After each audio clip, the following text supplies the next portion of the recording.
5 ETFs para ficar de olho em agosto. Lembrando que esse vídeo aqui não é uma recomendação de investimentos.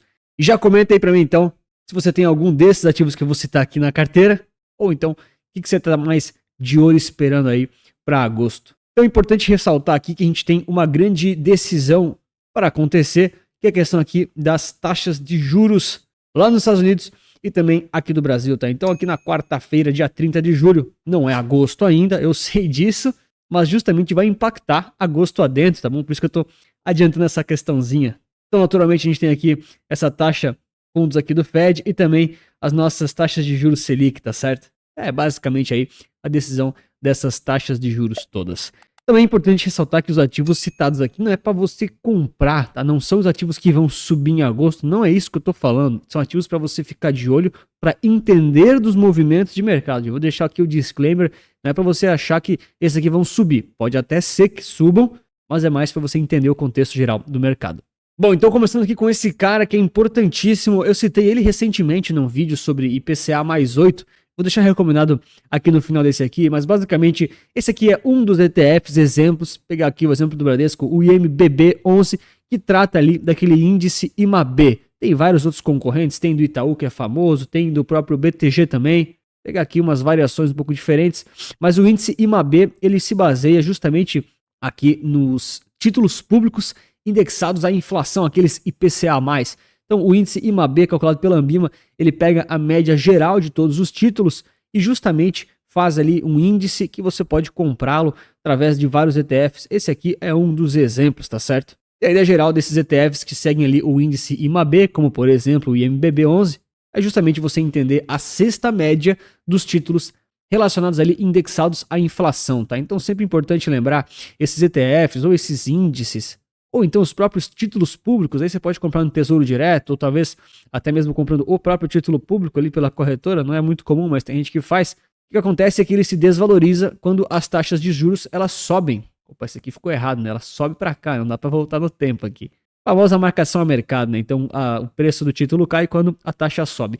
E agora que a gente tem essa nova decisão da Selic, justamente por vir agora, né? Quarta-feira, na viradinha do mês, isso tudo pode ter novas sinalizações do Copom lá na ata, pode ter uma nova expectativa do mercado em relação às taxas de juros americanas, tudo isso pode impactar. Então o índice IMAB vai dizer muito sobre os títulos IPCA+, de forma que se as taxas de juros começarem a cair, no caso, vamos supor que elas estão aqui em cima, se elas começam a cair, esses títulos aqui, esse ETF, ele começa a subir, tá? Naturalmente não, né? Pode ser que não seja esse o desenho, mas a ideia é a gente entender o que o mercado vai sinalizar de acordo com essas movimentações das taxas. Esse aqui, ele é um ETF de renda fixa, tem oscilação, tem variação, mas você está comprando títulos do governo, então tem uma certa segurança ali por trás, né? Obviamente tem que ficar muito atento aos tipos de variação e oscilação que ele tem. Então pegando aqui, por exemplo, esse fundinho 2025 até a máxima recente, ele valorizou 9%, quase 10%, dependendo aqui dos pavios. Então, de certa forma, ele é bem volátil, não dá para desconsiderar, caso você pense, por exemplo, em dar uma estudada a mais nesse ativo. E a ideia é os títulos aí IPCA+, te protegerem contra a inflação no médio e longo prazo aqui do Brasil. Além dele, o segundo ETF aqui, que te protege contra a inflação, que eu trouxe de exemplo, é o Gold 11, lá da XP. Então o Gold 11, ele basicamente está comprando lá o ouro com a influência do dólar junto, e ele é importante porque o ouro ele vai dar os sinais aí e uma certa reação muito em termos daquela taxa de juros americana. Então, o que o mercado vai sentir em relação às sinalizações do Fed, de certa forma vai ser embutido aqui no ouro também, tá? Obviamente, pessoal, esses ativos que eu estou citando, você poderia analisá-los todos os meses. Eu estou destacando agora em agosto, por conta dessa questão mais da taxa de juros, da mudança aqui de um mês para o outro, para você ficar um pouco mais de olho, tá? Mas a análise ela pode ser contínua. Então a ideia aqui do Gold 11 é te expor ao ouro, que também é uma proteção inflacionária aqui da XP. Obviamente não vou fazer análise de cada um deles, tem aqui no canal para você dar uma olhadinha. E aí você fica exposto aqui, digamos assim, a esse ativo meio alternativo, tá? Então tem que tomar vários cuidados. O ouro, ele também é bem volátil, ele também traz aí uma certa volatilidade. Quando a gente considera, por exemplo, o longuíssimo prazo, ele pode ficar de lado um tempinho. O Gold 11, ele acaba sendo, aqui ó, IAL vezes o SDBRL, que é praticamente igual o Gold 11, tá? Aí tem um histórico um pouco mais longo. Então existem alguns momentos que ele pode ficar de lado por muitos anos, você tem que estar preparado por isso. E esse aqui está contando com a influência do dólar. Então você tem aí a influência cambial. Se fosse só o IAL, por exemplo, né, lá dos Estados Unidos, aqui não tem o câmbio, ele valoriza diferente, ele fica mais de lado por um tempo, tem a questão diferente. Mas aqui para nós a realidade, né, desse vídeo pelo menos, é a questão cambial junto, tá bom? Então vai ajudar ali se o dólar começar a subir e valorizar, ele tende a subir junto, tende não, ele vai subir por arbitragem. O ponto de atenção aqui é que ele está muito próximo dos topos históricos, então não é para se animar, vou repetir, tá? Não é para se animar e sair comprando o que está nesse vídeo, tá certo? Muitos desses ativos, o ponto de compra já foi. Então tem que ficar um pouco esperto, né? Não é focar no timing, é entender o contexto e sempre focar naquelas coisas que eu falo. Ter uma boa carteira, ter uma boa diversificação para isso te fazer investir seguro, tranquilo, que é o mais importante no final das contas. É importante também você deixar o like e se inscrever no canal, porque não custa nada, você me ajuda muito e aí eu te agradeço bastante. Terceiro ETF para a gente ficar de olho é o Hash 11 lá da Hashdex. Então eu poderia falar para a gente ficar de olho no Bitcoin, mesma coisa, né? Eu sempre olho Bitcoin, beleza? Mas a ideia de eu mostrar aqui o Hash 11 é que ele tende a replicar uma cesta de criptomoedas e essa cesta ela tem uma grande correlação e ela se parece, historicamente falando, com o total market cap. O que é o total market cap? Então basicamente aqui o Hash 11 a gente pode comparar aqui, né, com o total vezes o SDBRL. Total é o ticker aqui do TradingView ou então aqui do Panorama Resulta Capital, que você quiser acessar, pode acessar gratuitamente para fazer essas análises. Ele é a média geral do mercado cripto com todos os tickers. O Hash 11 não são todos os tickers. Ele tem aqui uma cesta de criptomoedas diversificadas. Opa, aqui então tem Bitcoin, tem ETH, XRP, Solana, Cardano, assim por diante. Tem aqui os percentuais de cada cripto. Daí tem o índice, enfim, tem análise completa no canal se você tiver interesse para saber mais. Mas efetivamente aqui a grande vantagem de analisar o Hash 11 ou então o total market cap vezes o SDBRL a gente tem a influência do dólar, isso tudo impacta também, mas a gente não vai olhar só o BTC BRL, né, ou então o BTC USD vezes o SDBRL. Eu fico fazendo essas transformações porque nem sempre a gente tem dados tão para trás assim, tá certo? E qual que é o ponto que eu quero mostrar aqui para vocês, pegando aqui um passado um pouquinho maior. Olha lá que legal. O Panorama Resulta Capital é muito legal, você consegue fazer muita análise boa. Eu realmente uso isso aqui todo dia. Então o que eu quero mostrar aqui para vocês é justamente isso. Então a gente tem o Bitcoin aqui em reais, tem o total market cap em reais e também tem o Hash 11 aqui embaixo. Ah, Antônio, mas tá aqui embaixo.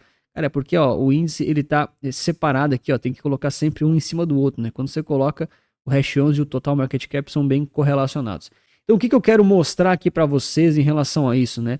A grande ideia de analisar o Hash 11 aqui num período um pouco mais específico, um pouco mais direto, é justamente ver a relação entre o preço do Bitcoin versus o resto das criptomoedas.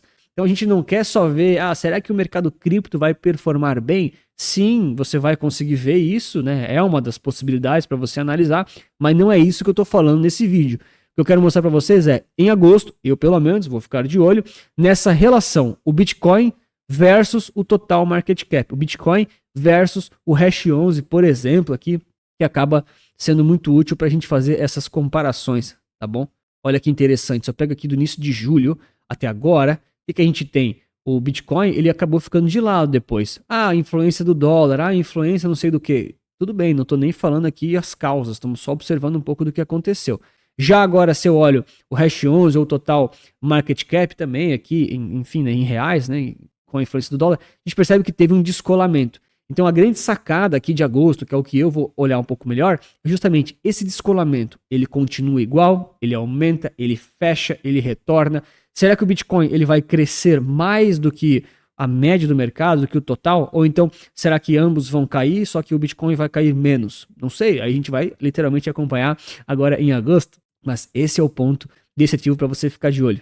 E obviamente se você quiser saber um pouco mais sobre como analisar esses ETFs, conhecer mais a fundo essas questões todas, tanto para focar aqui em renda fixa, renda variável, entender de fato os ETFs, saber como analisá-los aqui num passo a passo, tem o Capital Certo com 8 horinhas de treinamento para você aprender tudo isso e muito mais. Tem os bônus aqui com mapas mentais, gestão de carteira, um monte de coisa interessante, planilhas para rebalanceamento, para transição, questões comportamentais, tudo isso aqui super acessível e super direto ao ponto. Se tiver interesse, clica aí na descrição ou no comentário fixado para saber mais. E o grande ponto do Capital Certo é que, claro, ele é muito mais focado para o mercado brasileiro. os ETFs aqui da B3, mas são conceitos que se aplicam a praticamente todos os ativos, né? Lá para o exterior também, se você usar isso como indiretamente um sentido de investimento para ações, até para títulos públicos, aí você vai entender profundamente. Bom, e o quarto e o quinto ativo também são um pouco sem graça, mas aqui vai novamente a ideia para você fazer a análise, tá?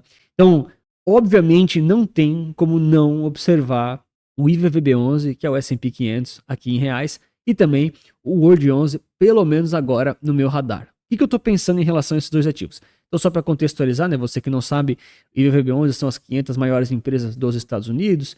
Tem várias opções também que concorrem com esse ETF. Esse aqui é o mais antigo, é um exemplo um pouco mais prático. E o World 11, ele é basicamente, ele vai replicar ali o VT, que é um ativo global. Ele pega todas as ações aí, todas não, né? Ele pega quase todos os países do mundo, enfim, né? Uma grande parte do mercado acionário mundial. Ele te entrega aí a diversificação máxima, vamos dizer assim, em termos de exposição global, tá? Qual que é o meu ponto? Então, o World 11 e o IVVB11, eles são dois ativos que são muito correlacionados. O World 11 ele tende a ser um pouco mais diversificado, um pouco menos volátil, mas basicamente 60% do World 11 é o próprio IVVB11. Esse aqui é um resumo, sim, super rápido para a gente resolver aqui, tá bom? Então, eles são super correlacionados, eles tendem a fazer topos juntos, fundos juntos e assim por diante. Porém, em alguns momentos, eles têm ali algumas situações que eles ficam um pouco descolados. Mesma ideia do Total Market Cap e do Bitcoin. E por que isso aqui é tão importante agora? As questões ali dos Estados Unidos em relação às taxas de juros são muito, muito relevantes. Eu acho que a gente agora está num momento um pouco mais sensível com a economia americana e a gente vai perceber isso um pouco mais na bolsa por conta de estar em novos topos históricos. Ah, Anthony, mas o IVVB11 não está em topo histórico, é que o dólar desvalorizou. Então, basicamente, o que você pode fazer é analisar o SPY e também aqui o VT, que são praticamente os mesmos pares que a gente estava olhando em reais, agora a gente está olhando em dólares os ativos originais, tá bom? Se está ficando muito confuso aí, dá uma maratonada aqui no canal que você vai entender tranquilamente. Qual que é o meu ponto aqui em relação a esses dois ativos? É justamente a gente olhar uma certa indexação entre eles. Então eu poderia dividir, por exemplo, o SPY pelo VT para pegar justamente essa relação e correlação desses dois ativos que de vez em quando ocorrem, de vez em quando eles ficam meio descolados, vamos dizer assim. Então, correlação de ativos, ela está aqui embaixo, ó, você pode vir aqui, ó, e colocar esse cara aqui em uma nova escala, a New Right Scale, beleza. Então, agora a gente está com escalas separadas. E essa linha amarela, ela tem pouco valor, assim, efeito. Ah, quanto que tá, Anthony? 4,83. Aqui não tem muita interpretação aqui na maioria dos casos. Tem que saber analisar umas coisas. Mas aqui o grande ponto que eu quero mostrar para vocês é o seguinte. Quando a linha amarela, ela tá descendo, né, aqui nesse desenho, né? Quer dizer que o VT está se valorizando ou mais ou se desvalorizando menos do que o SPY. Se a linha amarela ela está subindo, quer dizer que o SPY ele está se valorizando mais do que o VT ou então caindo menos, tá bom? A gente percebe isso aqui nitidamente. Então, por exemplo, desse ponto aqui até esse fundo, justamente aqui o SPY ele caiu mais do que o VT, né? A linha, olha só, é justamente a linha mais azul, ela caiu mais do que a linha rosa, né? Por isso que que a linha amarela fez fundo. Desde então, desse ponto aqui em diante, o SPY subiu mais do que o VT. Ah, Antônio, mas aqui está embaixo, né? Porque você tem que alinhar o gráfico, entendeu?